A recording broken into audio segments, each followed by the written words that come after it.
বিসমিল্লাহির রহমানির রহিম। বন্ধুগণ, আজকে একটি ছোট্ট আল্লাহর নাম উচ্চারণ করছি।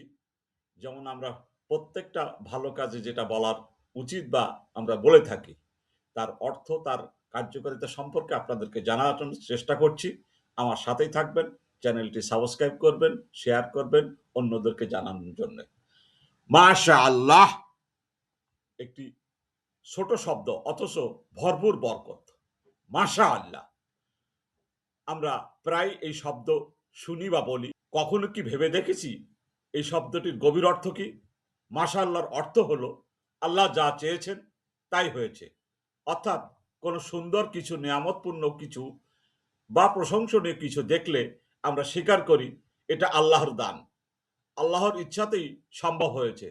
ধরুন আপনি কারোর সুন্দর সন্তান দেখলেন, কারোর নতুন ঘর দেখলেন, কারোর প্রতিভা বা সফলতা দেখলেন, তখন শুধু বাহ বা খুব সুন্দর বলে শেষ না করে দিয়ে যদি বলেন মাশাআল্লাহ, তাহলে এর মাধ্যমে আপনি আল্লাহর প্রশংসা করলেন আর সেই নিয়ামতের জন্য বরকত দোয়া করলেন। ইসলামে মাশাআল্লাহ বলার গুরুত্ব অনেক।